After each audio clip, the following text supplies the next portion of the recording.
الحمد للہ رب العالمین والصلاة والسلام علی سید المرسلین وعلی آلہ واصحابہ اجمعین اما بعد اعوذ باللہ من الشیطان الرجیم بسم اللہ الرحمن الرحیم ایاما معدودات فمن کان منکم مریضا او علی سفر فعدۃ من ایام اخر وعلى الذین یطیقونہ فدیۃ طعام مسکین فمن تطوع خیرا فهو خیر له وَأَن تَصُومُوا خَيْرٌ لَكُمْ إِن كُنتُمْ تَعْلَمُونَ۔ معزز سامعین، رمضان کا یہ مہینہ جس میں روزہ فرض قرار دیا گیا ہے، اس سلسلے میں یہ گفتگو پہلے کی جا چکی ہے کہ یہ روزہ کوئی نئی چیز نہیں ہے، ہم سے پہلے بھی امتوں پر یہ فرض قرار دیا گیا تھا، البتہ اس کی نوعیت میں فرق ہے، اور نوعیت کے فرق کے ساتھ ساتھ اس روزے میں کی فرضیت کے تئیں اللہ تبارک تعالیٰ نے اس امت پر خصوصی رعایت ملحوظ رکھی ہے، اور بہت سی ایسی صورتیں اور حالتیں ہیں جن میں ایک آدمی، ایک مومن ہے، روزے کی مشقت اور دشواری کو برداشت نہیں کر سکتا تو اس کے لیے رخصت دی گئی ہے۔ چنانچہ یہ اللہ تبارک تعالیٰ نے فرمایا کہ فمن کان منکم مریضا او علی سفر فعدۃ من ایام اخر، تم میں سے جو بیمار ہو، یہ سفر کی حالت میں ہو، ایسی صورت میں روزہ رکھنا اس کے لیے، اس کی جسم و جان کے لیے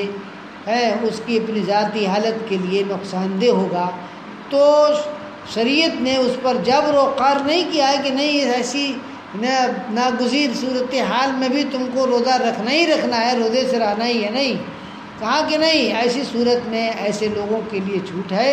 البتہ بعد میں ان فوت شدہ روزوں کی وہ قضا کر لیں گے تاکہ مہینے کی جو تعداد ہے، مہینے کے ایک مہینے کے روزے کی جو گنتی ہے وہ مکمل ہو سکے، فعدۃ من ایام اخر۔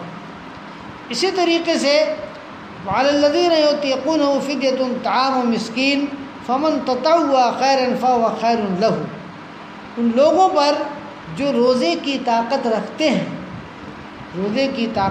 رکھتے ہیں، ایک مسکین کا کہ کھانے کا فدیہ دینا ہے۔ ابتدائی اسلام میں روزہ جو فرض کیا گیا تھا، تو چونکہ ابتدائی صورتحال تھی، اس لیے روزے کی اس لیے مشقت اول مرحلہ میں لوگ پورے طور پر برداشت نہیں کر سکتے تھے، اس کا تحمل نہیں کر سکتے تھے، اس لیے بعض مفسرین کے بقول یہ رعایت دی گئی کہ ابتدائی اسلام میں کہ اگر روزہ رکھنے کی طاقت ہے، اس کے باوجود بھی اگر نہیں رکھتے تو ایسی صورت میں ہر ایک روزہ کے بدلے ایک مسکین کا کھانا کھلا دیں تو ان کے روزہ رکھنے کی جگہ پر وہ کفایت کرے گا، کافی ہوگا۔ بعد لوگوں نے، علماء مفسرین نے کہا کہ یہ منسوخ ہو چکا ہے، کیونکہ آگے جو آیت ہے فمن شہد منکم الشہر فلیصمہ، کہ رمضان کے مہینے کا مہینہ جو پالے تو اس کو اس رمضان کے مہینے میں روزہ رکھنا ہے، یہ آیت یہ پچھلی آیت کو منسوخ کر دیتی ہے، یہ بعض علماء مفسرین نے ایسا لکھا ہے، لیکن یہ حقیقت ہے اور یہ اس کا معنی درست بھی ہو سکتا ہے کہ ایسے لوگ جو روزہ رکھ سکتے ہیں، مثلا عمر دراز آدمی، بوڑھا آدمی روزہ رکھ تو سکتا ہے، لیکن روزہ رکھنے میں ان کے لیے کافی مشقت اور دشواری ہے، گویا روزہ رکھنے کی صورت میں ان کو جو نقاہت، جو لاغری پریشان اور لاحق ہوگی وہ ان کے لیے پریشان کن ہو سکتی ہے، تو ایسے کمزور بوڑھے لوگوں کے لیے جو ہوش و حواس ہوتے ہوئے روزہ رکھ تو سکتے ہیں لیکن بہت دشواری کا میں گرفتار ہوں گے تو ایسے لوگوں کے لیے یہ رعایت دی گئی ہے کہ وہ روزہ نہ رکھیں، بلکہ وہ ہر روزے کے بدلے میں ایک مسکین کا کھانا کھلائیں۔ اسی طریقے سے اور بھی حاملہ عورتیں ہیں یا مرضعہ دودھ پلانے والی عورتیں ہیں، ان کو بھی اسی ضمن کے اندر یہ رعایت دی گئی ہے۔ یہ ساری رعایتیں اور یہ چھوٹ اللہ تبارک تعالیٰ نے اس امت کو بطور خاص عنایت کی، ورنہ گزشتہ امتوں کے اندر ایسی کوئی رعایت کسی کے ساتھ نہیں تھی۔ یہاں تک کہ روزے کی نوعیت میں بھی آج کے اس امت اور گزشتہ امتوں میں کافی فرق تھا۔ مثلا آگے جیسے آیت کے اندر بیان کیا گیا ہے کہ صورتحال یہ تھی کہ افطار کے بعد اگر آدمی سو گیا یا عشاء کی نماز پڑھ لیا تو اس کے بعد سے ہی کھانا پینا اور جن جن چیزوں سے رک جانا ضروری ہے روزے کے لیے وہ سب ممنوع ہو جاتا تھا۔ اگر 9 بجے کوئی رات میں سو گیا تو وہیں سے اب وہ بھوکا پیاسا رہے گا، کچھ نہ کھا سکتا ہے نہ پی سکتا ہے۔ لیکن اللہ تبارک تعالیٰ نے اس امت پر یہ خصوصی عنایت فرمائی کہ نہیں، اس کا ایک وقت متعین کر دیا، سو بھی گیا عشاء کی نماز پڑھ بھی لیا تو بھی صبح صادق سے لے کر کے غروب آفتاب تک ہی اس کو بھوکے پیاسے رہنا ہے اور ان چیزوں سے اجتناب کرنا ہے جن سے بچنے کا حکم دیا گیا ہے۔ یہ خصوصی رعایت ہے، چنانچہ آگے اس کا تذکرہ آئے گا۔ اس طریقے سے اگر دیکھا جائے تو یہ روزہ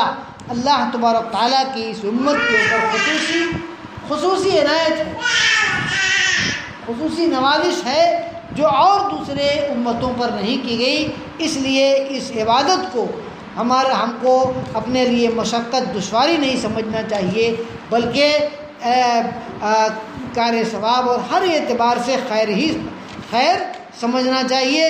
چنانچہ ایسا ہی ہوتا بھی ہے، ایک مومن جب عزم ارادہ کر لیتا ہے پختگی کے ساتھ، صرف ارادہ کر لیتا ہے تو یہ پورے مہینے روزہ رکھنا اس کے لیے کسی طریقے کی کوئی دشواری محسوس نہیں ہوتی۔ حالانکہ ظاہری طور پر اگر آدمی سوچے کہ پورے 1 مہینے تک بھوکا اور پیاسا رہنا ہے، فلاں چیزوں سے بچنا ہے، پہلے سوچے تو لگے کتنی بڑی چیز ہے، لیکن نہیں، جب عزم مصمم کر لیتا ہے، ارادہ کر لیتا ہے اور اللہ کے حکم کی تابعداری کرتے ہوئے جب نیت کر لیتا ہے تو پھر ساری مشکلیں اس کے لیے آسان ہو جاتی ہے۔ یہ اللہ تبارک تعالیٰ کی ہمارے اوپر بہت بڑی نوازش اور عنایت ہے۔ اس لیے اسی عزم و ارادے کے ساتھ، اسی استقلال کے ساتھ اس پورے مہینے کی عبادت ہمیں کرنی چاہیے، اور جس طریقے کی عبادتیں کرنے کا اس مہینے کے اندر ہمیں پابند بنایا گیا ہے ان تمام عبادتوں کو ادا کرنے کی کوشش کرنی چاہیے۔ قیام اللیل ہے، قرآن کریم کی تلاوت ہے، زیادہ سے زیادہ قرآن کا پڑھنا ہے، اور اسی طریقے سے تسبیح و تحلیل ہے۔ ان تمام چیزوں کا اہتمام کرنا چاہیے تاکہ ہم لعلکم تتقون کہ واقعتاً ہم حقدار ہو سکیں اور اس مہینے کے صحیح معنوں میں اجر و ثواب سے مالا مال ہو سکیں۔ اللہ تبارک تعالیٰ ہم سب کو اس کی توفیق عطا فرمائے۔ بقیہ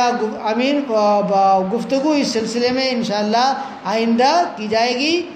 آگے آیات پر مزید بحث انشاءاللہ آئندہ کی جائے گی۔